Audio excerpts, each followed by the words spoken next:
नमस्कार साथियों, बेस्ट ज्ञान चैनल पर मैं बीरम सिंह आप सभी का स्वागत करता हूं।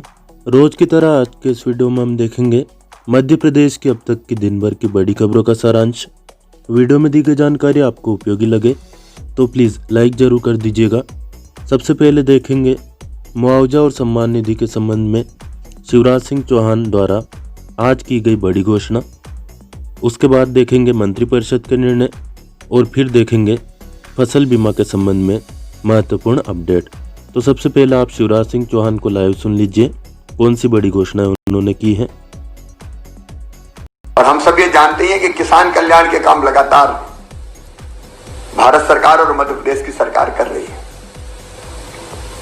अभी हमने 1600 करोड़ रुपया डालने की शुरुआत की है। वो 15 दिन के अंदर 1600 करोड़ रुपया हर खाते में 35 लाख किसानों के पहुंच जाएंगे। 1/3 राहत की राशि अभी लगभग हम डाल रहे हैं और आगे फिर पैसे का इंतजाम करके एक किस्त है, भी एक किस्त और हम बाद में इंतजाम करके देंगे। वही माननीय प्रधानमंत्री जी 25 दिसंबर को अटल जी के जन्मदिन पर 9 करोड़ किसानों के खाते में 9 करोड़ किसान के खातों में 18,000 करोड़ रुपया डालेंगे, जिसमें 78 लाख किसान मध्य प्रदेश के हैं। आप जानते हैं कि पिछली सरकार ने तो सूची नहीं भेजी थी ढंग से प्रधानमंत्री किसान सम्मान निधि की, हमने उसको पूरी की है। तो बढ़ते बढ़ते अब 78 लाख नाम उसमें हो गए हैं। तो 78 लाख किसानों के खाते में हमारे यहां भी पैसा आएगा और ये कार्यक्रम का आयोजन करके ये पैसा डाला जाएगा। इसलिए कार्यक्रम की रचना की है। 11 बजे कार्यक्रम प्रारंभ होगा। कार्यक्रम मुख्य रूप से 2 स्तरों पर होगा, एक ब्लॉक मुख्यालयों पर और दूसरा होगा पंचायतों में, जैसे पिछला कार्यक्रम हमने किया था। कलेक्टर्स को यहां से निर्देश दिए गए, शासकीय कार्यक्रम होगा, राशि डालने का कार्यक्रम है। सीओ जिला पंचायत ब्लॉक में उसको कोऑर्डिनेट करेंगे, कृषि विभाग साथ रहेगा, पंचायत और ग्रामीण विकास, कृषि विभाग और राजस्व विभाग ये मिलकर इस काम को करेंगे। 11 बजे कार्यक्रम शुरू होगा तो 11 बजे स्थानीय विधायक का, जहां आप रहेंगे, आप कहां रहेंगे, वो स्थान की आप सूचना दे दें। कृषि मंत्री को ही आप दे दें तो वहां आपके कार्यक्रम की व्यवस्था की जाएगी, सूचना दी जाएगी। हर ब्लॉक में हम कार्यक्रम संपन्न कर रहे हैं। एक सुनिश्चित संख्या बताई है, 313 ब्लॉक में हमारे विधायक रहेंगे, हमारे सांसद रहेंगे और भी वरिष्ठ जननेता रहेंगे। और आपके स्थान की सूचना मिलेगी तो वहां आपकी सूचना दी जाएगी।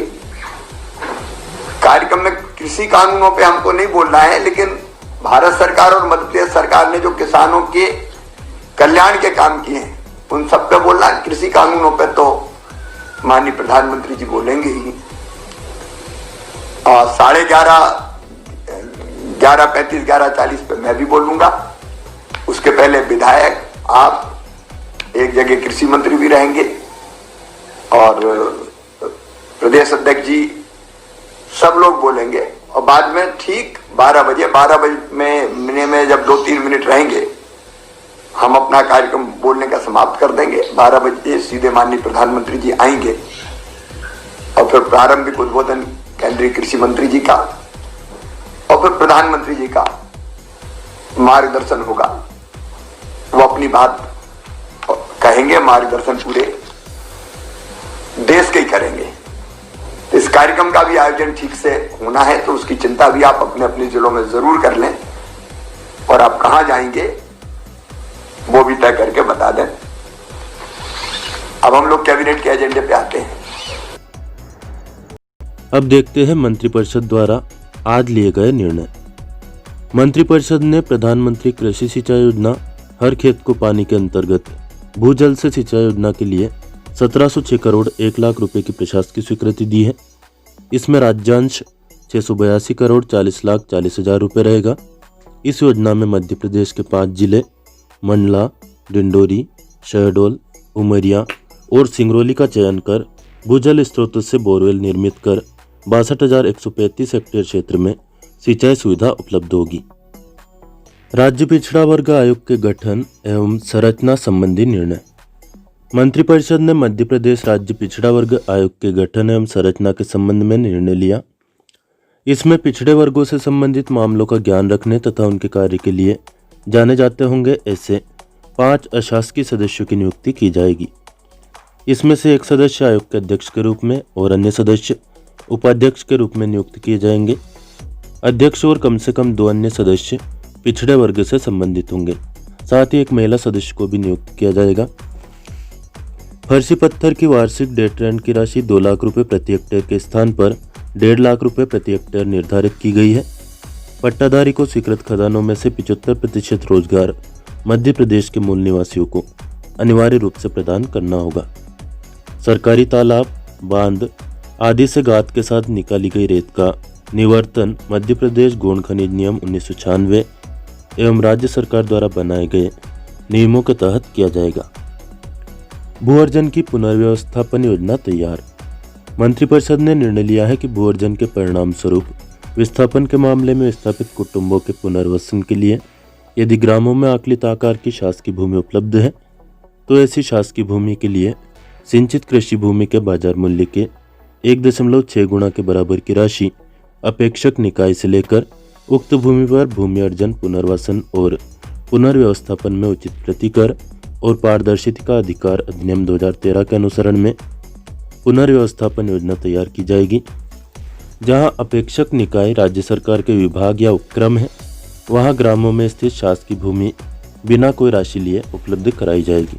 इस प्रकार योजना के अनुरूप इस क्षेत्र का आधिपत्य प्राप्त कर कलेक्टर ऐसे क्षेत्र को मध्य प्रदेश भू राजस्व संहिता 1959 के प्रावधानों के अनुसार आबादी घोषित करेंगे और इस प्रकार विकसित आबादी क्षेत्र में कलेक्टर भूमि अर्जन, पुनर्वसन और पुनर्व्यवस्थापन में उचित प्रतिकर और पारदर्शिता का अधिकार अधिनियम 2013 के अनुसरण में विस्थापित कुटुंब को यथास्थिति मध्य प्रदेश भू राजस्व संहिता 1959 के प्रावधानों के अनुसार भूखंड या मकान आवंटित करेगा। मंत्रिपरिषद ने मध्य प्रदेश निजी विश्वविद्यालय स्थापना एवं संचालन संशोधन विधेयक 2020 के अलावा बहुत सारे विधेयकों को विधानसभा में प्रस्तुत करने का अनुमोदन किया।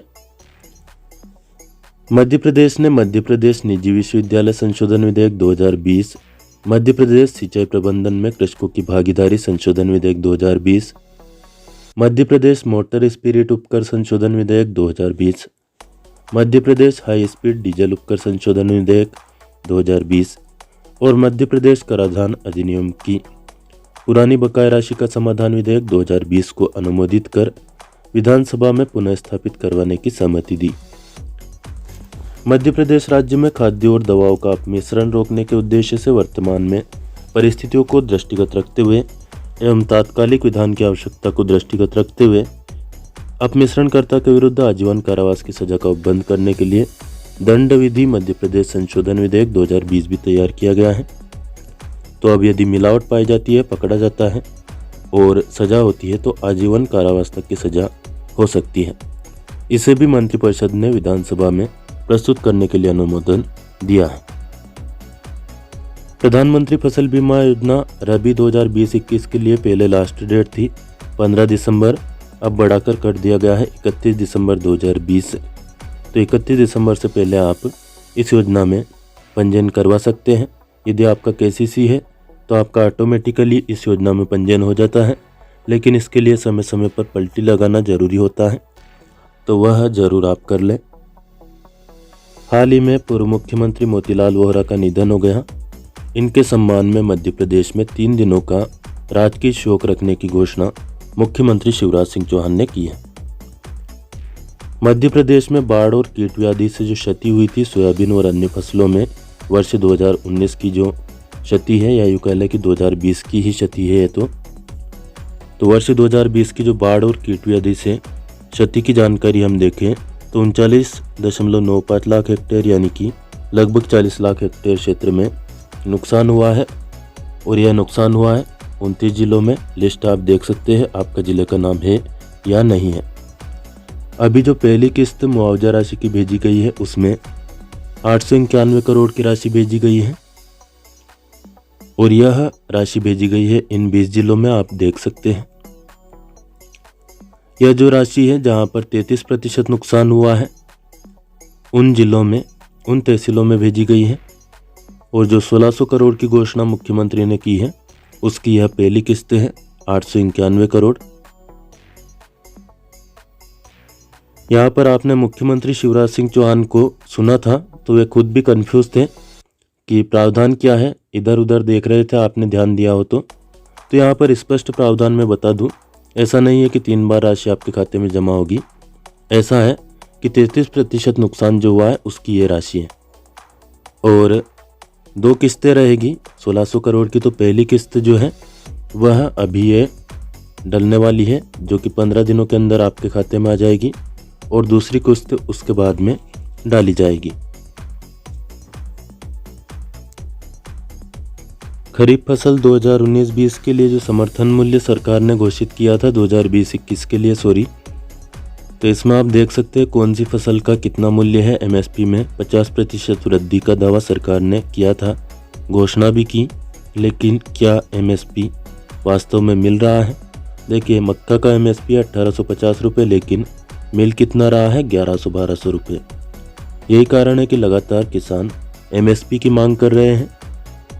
यहाँ पर कानून को लेकर, कृषि कानूनों को लेकर राजनीति शुरू हो गई है।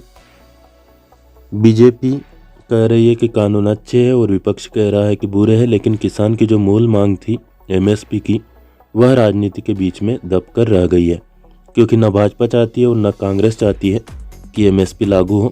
यही कारण है कि दोनों ही अपनी अपनी राजनीतिक रोटियां सेकने में लगे हैं और एमएसपी का मुद्दा न कांग्रेस उठा रही है और न ही बीजेपी उठा रही है।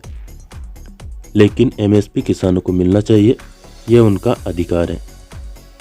अब हम देखेंगे मौसम का हाल। अब देखते हैं मध्य प्रदेश के मौसम का ताजा हाल। पिछले 24 घंटे के दौरान प्रदेश का मौसम शुष्क रहा। प्रदेश के नरसिंहपुर जिले में शीतल दिन रहा और सिवनी जिले में शीतलहर का प्रभाव रहा। सबसे कम न्यूनतम तापमान 4 डिग्री सेल्सियस उमरिया में दर्ज किया गया। बात करें आगामी मौसम पूर्वानुमान की, 23 दिसंबर 2020 की सुबह तक मध्य प्रदेश के सभी जिलों में मौसम शुष्क रहेगा। 24 और 25 दिसंबर 2020 को पूरे मध्य प्रदेश में सभी जिलों में तापमान में और कमी आने की संभावना है। साथियों, वीडियो में दी गई जानकारी आपको उपयोगी लगे तो प्लीज़ लाइक जरूर कर दीजिए, अन्य साथियों को भी शेयर करें ताकि सभी तक यह काम की जानकारी पहुंच पाए। इस चैनल को आपने सब्सक्राइब न किया हो तो सब्सक्राइब कर लीजिए। यहाँ पर आपको मिलती है डेली न्यूज़, करंट अफेयर्स, सरकारी नौकरी और योजनाओं की लेटेस्ट अपडेटेड जानकारी। हमारे टेलीग्राम ग्रुप, फेसबुक ग्रुप और व्हाट्सएप ग्रुप की लिंक इस वीडियो के डिस्क्रिप्शन में दी हुई है, जहाँ से आप हमसे सीधे जुड़ सकते हैं और अपनी बात रख सकते हैं। फिलहाल इस वीडियो में इतना ही। कोई प्रश्न या सुझाव कमेंट करके भी आप बता सकते हैं। धन्यवाद। जय जवान, जय किसान, जय हिंद, जय भारत।